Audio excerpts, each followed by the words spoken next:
Hello all sentient beings and welcome to Transmissions Alt Mode, where we talk about all news, comics, and media related to the...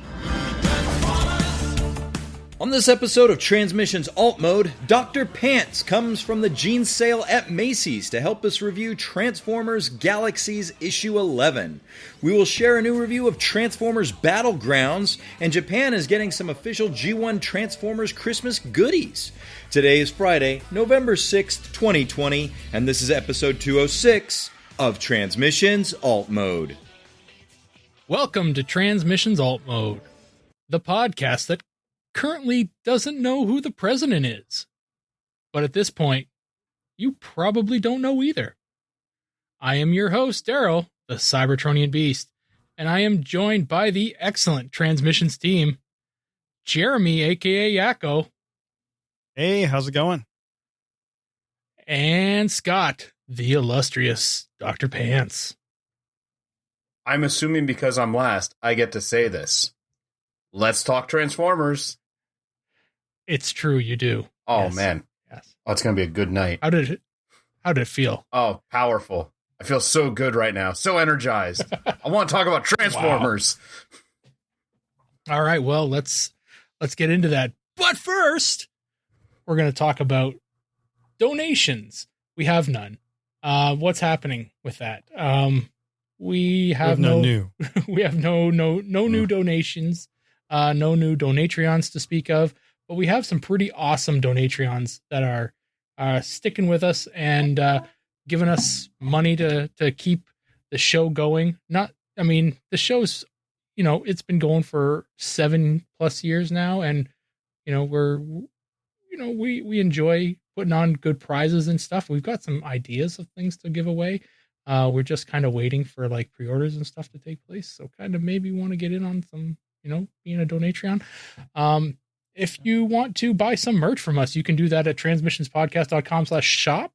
And we got all kinds of crazy crap in there.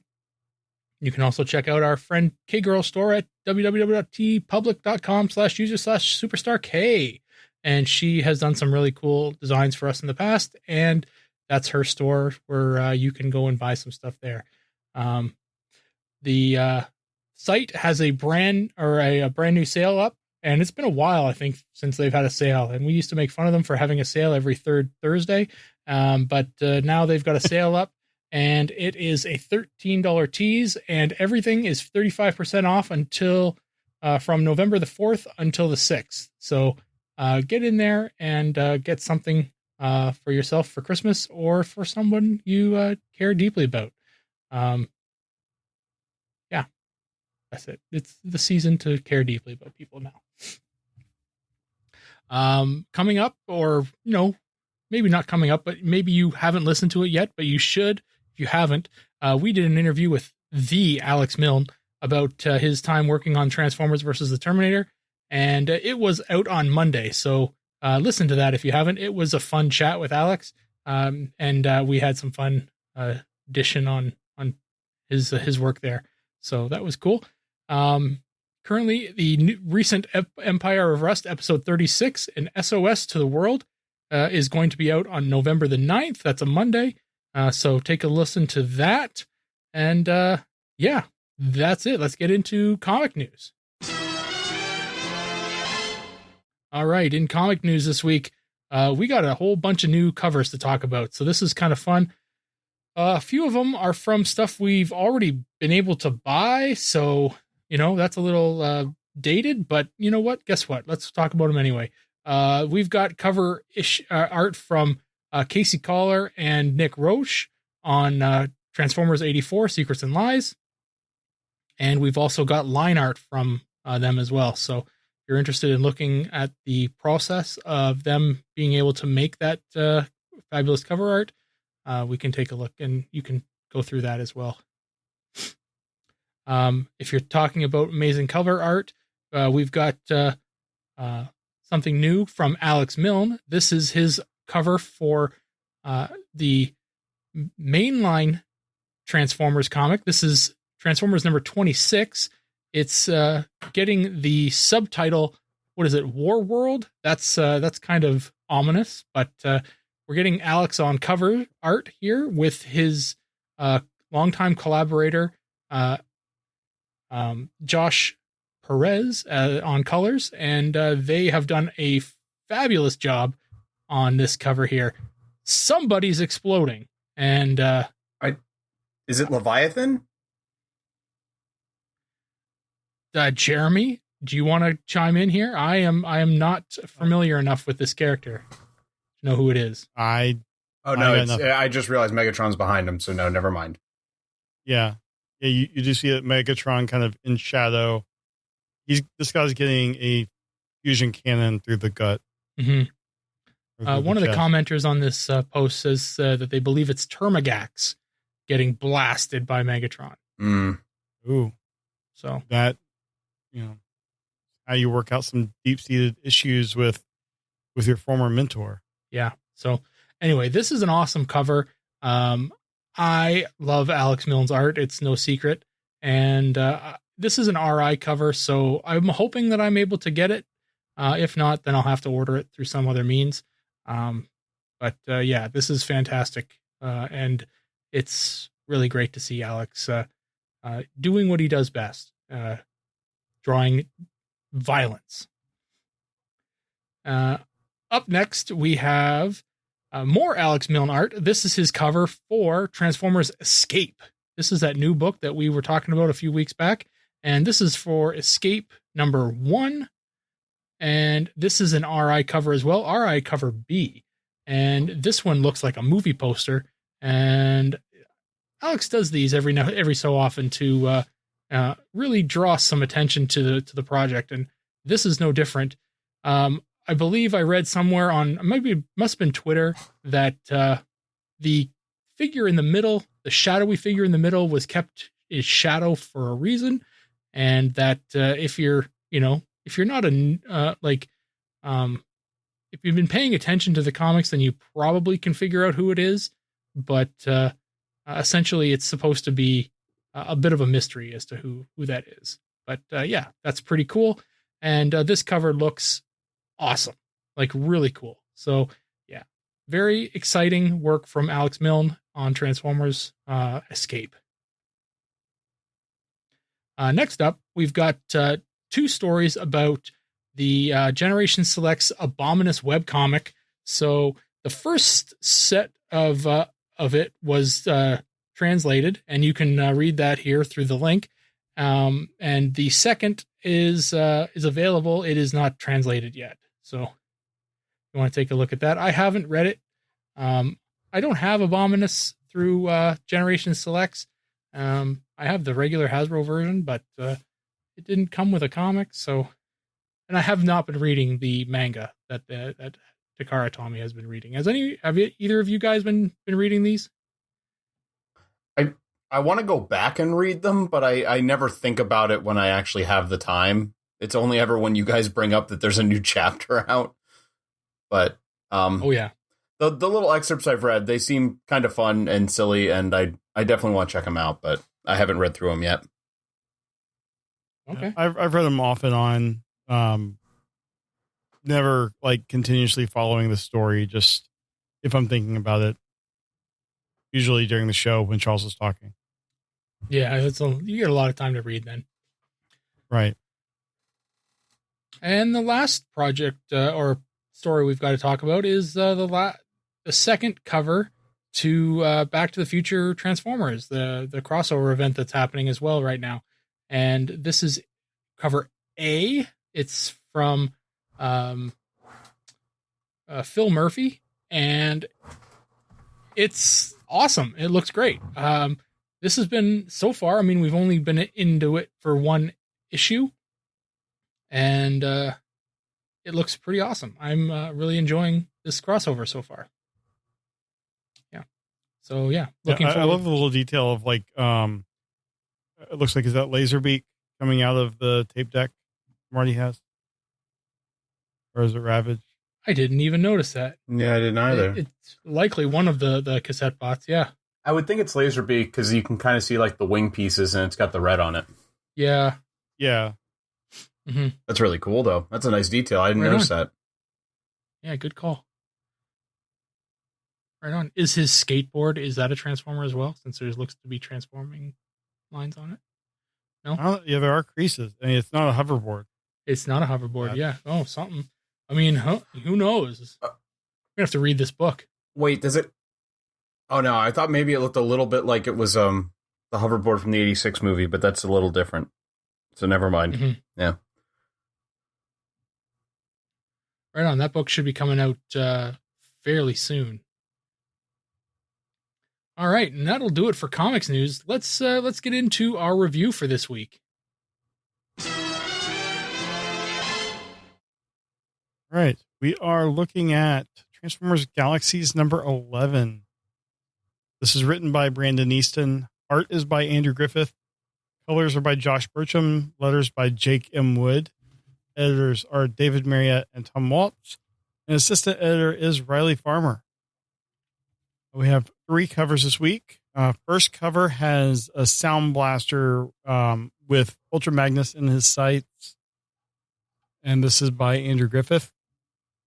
Cover B has Ultra Magnus surrounded by Sound Blaster, Spinister, and some others that we can only see their guns. This is by Alex Milne with Josh Perez on colors. And then Retailer Incentive has Ultra Magnus kind of walking on a fragile path with a black hole behind them. And this is by Brendan Cahill and Josh Burcham on colors. So, Scott, let's start with you. Which one of these really kind of calls out to you? They're all really good. They're really, really good for this issue. And I like them all for very different reasons. But being a big Soundwave Sound Blaster guy, that first cover does speak to me. That image of Sound Blaster is fantastic. And I kind of want a print of just a full body shot of Sound Blaster looking like that. That's so cool looking. I love the way Andrew did that. And I've always been a big fan of his art. So yeah, cover A. That's my pick. Yeah. And if you notice from the tape deck thing, it's Siege Sound Blaster because it's all cracked. You are right. You are correct. Yeah. All right, Daryl, which one do you like? Well, I am a big fan of Andrew's work as well, but I have to say that I think Alex's cover is just awesome. I mean, I just talked about it. I hold no qualms about my bias towards Alex's art, but I am a big fan of his stuff. So you get a really well-drawn Ultra Magnus here with Spinister and Sound Blaster and 2 other somebodies. Just their guns there, but yeah. And it's just a really well-drawn image, and yeah, but I don't think there's a bad cover here. Like they're all great. So yeah. Cool. Yeah. I agree. They're all great. I don't know. It's a hard choice for me between the more kind of minimalistic cover A with just Sound Blaster and Ultra Magnus, and then cover B that Alex did. That's just so much is going on. I don't know. I might have to try to get them all as well. But if I had to choose, I probably would choose the Alex one. There's just so much going on in that image. All right, let's get into the summary here.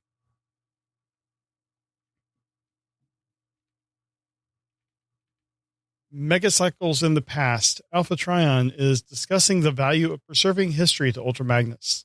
The old soldier thinks that history is the first thing lost in a war, and the victors get to rewrite when they win.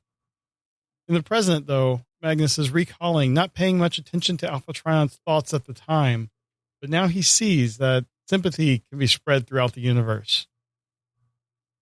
As he's reminiscing about this, the Fist of Iacon is reaching the Black Spear system, which has gravimetric readings off the known scale. Chrome Dome detects a signature from an old Cybertronian ship, and Magnus goes off to investigate. However, before he leaves, the Chrome Dome reminds Magnus that the ship's weapons are deactivated, and also... Before Magnus leaves, he reminds Chrome Dome that the ship's weapons are deactivated, and it's also the only ride home. And also, Chrome Dome is the only bot that knows about Magnus's backup plan. once he arrives on the planet, Magnus is immediately attacked by native creatures. Due to the planet's proximity to a black hole, he knows that their armor is tough. And so he tosses a couple flashbang grenades, and they immediately back down. The grenade is also revealed a cloaked ship, and the locals say that they were promised fresh meat if they stopped any Cybertronians.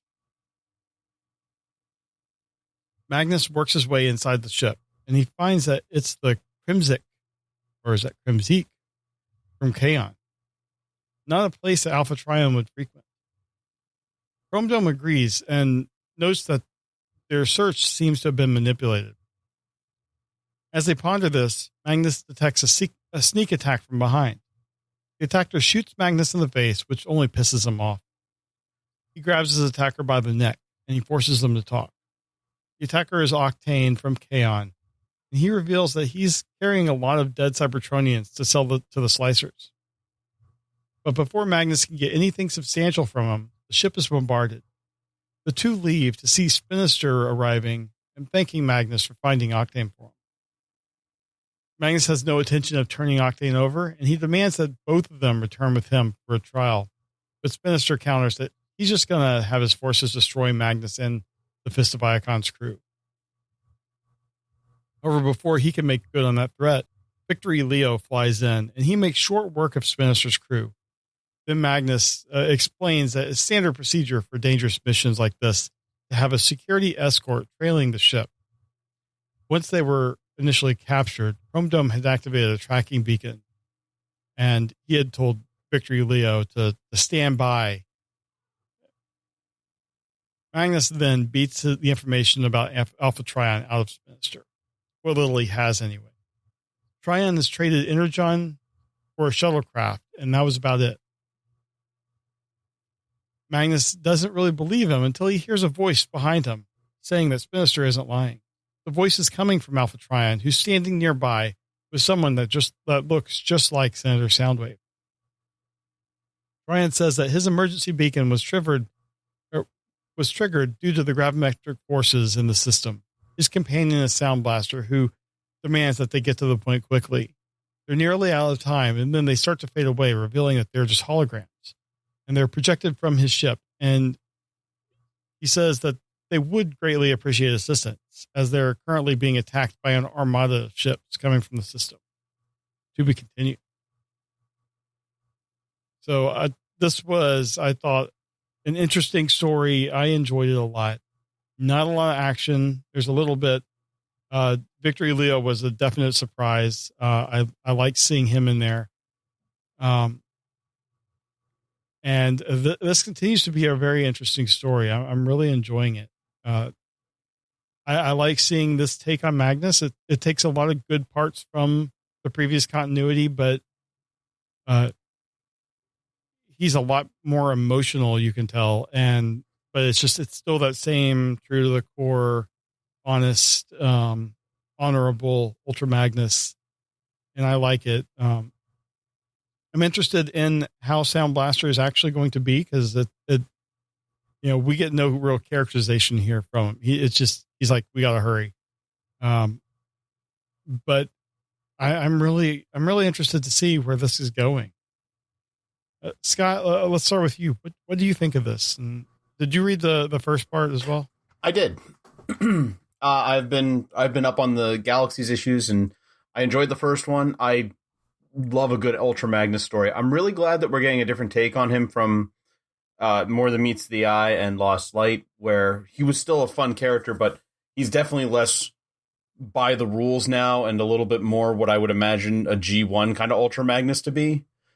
And I like the hard soldier aspect of it too, because the fights he gets into are a lot of fun. I love the panel at the bottom of I think it's page 15 or around there, after Octane shoots him in the face and he's like, that was a very bad idea, and he goes nuts on him. Yeah. It's so good. And the story is really interesting because we're getting little bits of info throughout all of it, but nothing's really explained just yet. And I like that they're not just dishing everything out, and there's a reason to keep reading. It's definitely a show don't tell book. Yes, exactly. And I very much appreciate that. There is a lot of dialogue in here, but I didn't mind it. All the characters are really well written, so that's really, really cool. And the artwork is fantastic. I love it. Yeah. I love it. Victory Leo showing up was such a crowd-pleasing moment for me, because I am such a huge fan of a lot of those like Japanese G1 designs we didn't get, because they're just so kind of super robot-y and ridiculous. And when he showed up, it's just like, oh, thank God they're throwing this into this comic book continuity. That's so cool. And it means that Starsaber could be around at some point. And God, give me some Starsaber. I love that. But the fight was really, really cool. I love that, and I can't wait to see what's going on. And again, I love Sound Blaster, so I'm glad to see he's here, and I can't wait to see what's going on with that. The one thing I just noticed, though, while you were going through the review and I was reading it, the Sinister's using like a scythe weapon at some point to like threaten Octane, and I just realized, are those his like blades from his back?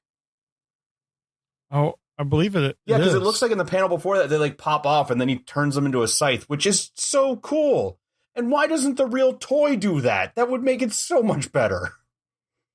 Yeah, that's really cool. I wonder if that was something Andrew threw in, or if it was something Brandon put in the writing. I really, really like Really that, cool. and that is such a cool kind of a cool gimmick, especially for, you know, a group of splicers like that. But I really enjoy this. Everything about it is great, and I'm sad that it's going to be over, because I could honestly just keep reading about the adventures of Magnus, but I can't wait to see how the story wraps up. This has been great. Awesome. Well, Daryl, what are your thoughts on the book?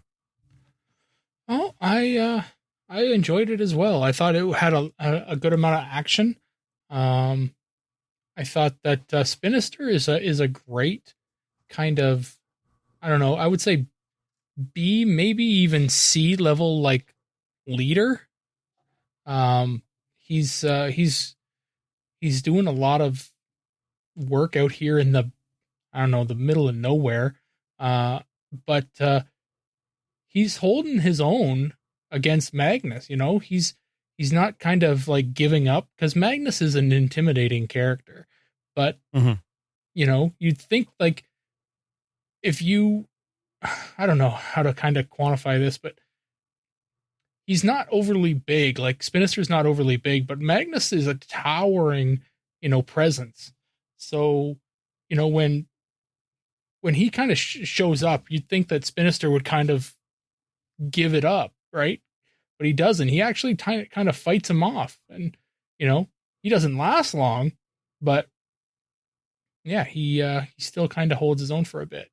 I also loved, you know, Victory Leo kind of showing up out of nowhere. I thought that was pretty awesome.